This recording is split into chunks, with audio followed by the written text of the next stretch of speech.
Terima kasih Anda masih bersama kami di iNews Jabar.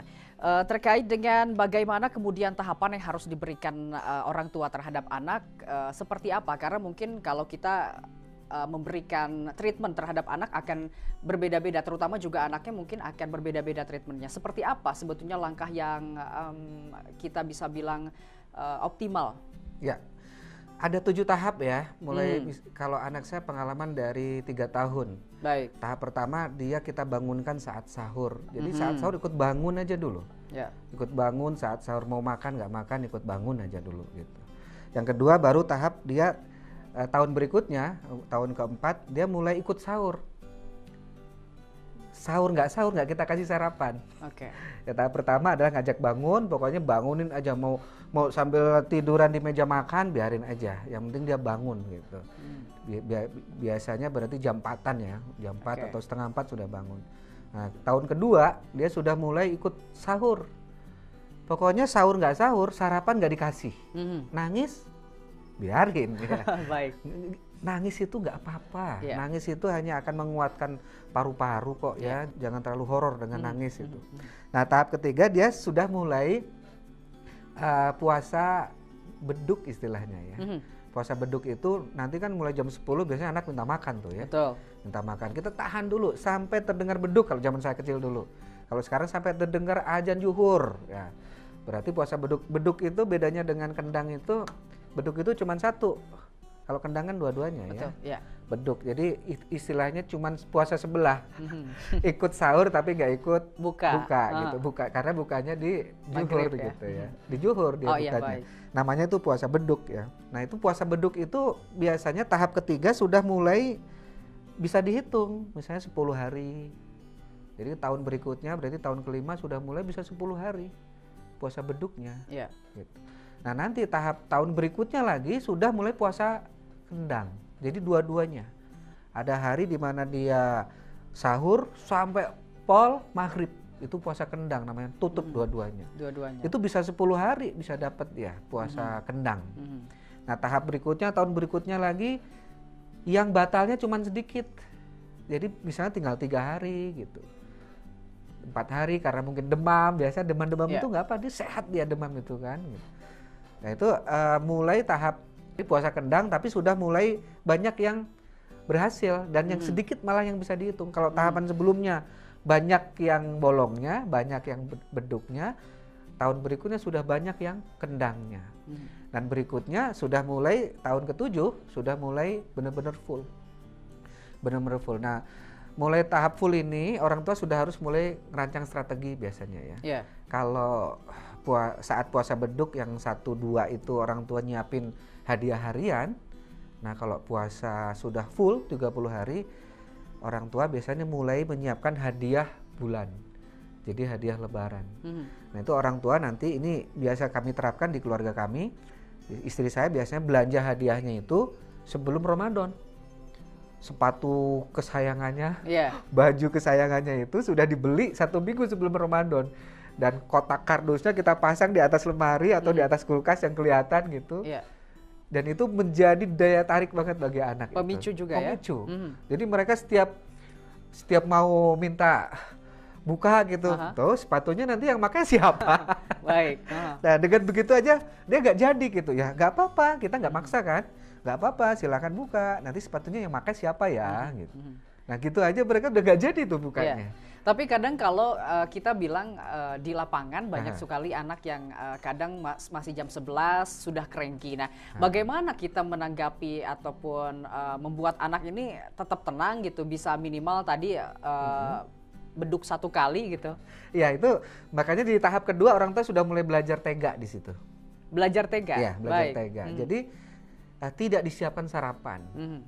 Ini sebetulnya saya belajar dari ibu saya dulu. Kita nggak kuat-kuat juga mau ngemakan apa. Tidak ada yang dimakan. Di meja makan dibuka nggak ada apa-apa, cuma nasi aja gitu. Kayaknya sengaja banget ibu saya dulu gitu. Ya akhirnya malah tiba-tiba muncul ketertarikan saya untuk ya sampai sore aja nanti kita pesta di sore hari. Makanya waktu saya kecil dulu kan ngumpul-ngumpulin jambu sampai banyak banget gitu. Walaupun nggak dimakan itu kan. Jadi seperti itu. Orang tua harus mulai belajar tega sejak muncul mindset tadi, takutnya dihilangin. Kemudian rasa penting melatih sejak dininya dimunculkan, rasa itu akan muncul tega biasanya. Tapi kadang Pak Wasmin ada beberapa orang tua yang kadang melihat anak bilang lapar gitu ya, kadang juga nggak tega gitu. Ya, Jadi itu dia. harus seperti apa orang tua? Ya, orang tua itu kan nggak tega itu atas dasar sayang. Ya, betul. Kan? Sementara tadi ketika orang tua mendidik kecerdasan emosi, juga kan sayang juga. Bahkan itu sayang yang lebih jangka panjang. Kalau hanya sayang karena dia nangis aja, itu kan jangka pendek, hanya supaya nangisnya diam. Tapi ketika kita mendidikkan kecerdasan emosi yang akan bekal sukses di masa depan, masa masih nggak tega juga? Betul. Nah, makanya tadi di awal kita munculkan betul mindset orang tua bahwa ini penting banget untuk pendidikan emosi, kecerdasan adversity tadi yang sudah kita bilang, apalagi menyiapkan dia untuk akil balik ya. Sehingga akan muncul bahwa ini urgent, ini saya harus tega gitu. Kalau nggak tega ya gimana gitu. Kayak orang tua yang anaknya berontak mau dikasih obat gitu. Kalau nggak tega ya anak nangis nggak akan disuntik-suntik tuh kan. Betul. Tapi orang tua akhirnya kan tega dipegangin meskipun matanya suka sambil gini gitu. Anaknya disuntik sama dokter gitu. Tapi dia harus tega kan. Untuk apa? Karena suntikan itu berdampak jangka panjang bagi kesehatan anak kan gitu. Ya mirip seperti ini. Hal serupa juga perlu diterapkan terhadap puasa. Betul, terhadap puasa. Jadi, nah, kalau ternyata di lapangan kenyataannya adalah ada beberapa anak-anak yang ternyata curi-curi nih. Jam 11 sudah mulai minum nih. Apa yang perlu dilakukan oleh orang tua? Ya nggak apa-apa, oh berarti sudah buka ya, nggak apa-apa, nanti besok kita latih lagi ya. Sekarang jam 11, besok kita coba sampai jam 2, nggak apa-apa. Jadi tetap kita hargai. Oke. Kan dia berarti sudah berapa jam tuh kalau sampai jam 11? Berarti sudah 6 jam ya? Sekitar 5 sampai 6 jam. 5 sampai 6 jam kan setengah 5 sekarang, setengah 6, setengah 7, setengah 8, setengah 9, setengah 10, setengah 11, 6 jam setengah. Baik. Kita kasih cas hebat, kita cium dia, kamu hebat, sudah bisa 6 jam. Tandanya tidak ada pemaksaan? Oh nggak boleh ada pemaksaan di sini. Oke. Tapi pengkondisian perlu, kayak tadi di meja makan nggak ada apa-apa. Itu kan kita tidak paksa kan. Ya kalaupun dia akhirnya minum karena nggak kuat kan ya biarin aja, berarti emang udah nggak kuat banget kan gitu. Nggak ada pemaksaan di sini. Tidak ada pemaksaan, intinya adalah tidak pemaksaan. Dan mungkin ketika anak mulai cranky, apakah perlu diberikan edukasi mungkin? Ya, biasanya anak itu kalau di Sunda itu istilahnya dibebenjoken. Dibebenjoken, kalau di Jawa namanya diselimur ya, diselimur atau dialihkan. Dialihkan. Kadang-kadang kayak misalnya anak saya itu, saya lihat udah bibirnya udah pecah-pecah gitu kan. Kadang-kadang kita sebagai orang tua udah agak nggak tega tuh. Udah sini nih tidur sama ayah sini, tidurkan, kita tidurkan. Karena ketika dia tidur kan rasa hausnya hilang tuh. Nanti bangun udah segar atau diajak main apa begitu. Jadi banyak sebetulnya metode dan pengalihan tertentu begitu ya, termasuk mungkin anak-anak mungkin bisa diberikan mainan khusus begitu untuk melatih anak tidak berbuka puasa gitu ya. Biasanya mainan khusus. Nah, ini karena kita sedang tema-tema digital parenting, mainan khususnya jangan gadget.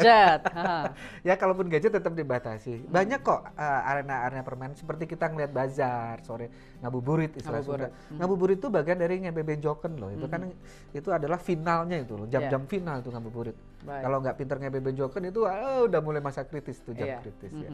Ada juga permainan-permainan lain yang off screen ya, jadi tidak harus di screen terus. Jadi harus off screen. Jadi sebetulnya orang tua ini perlu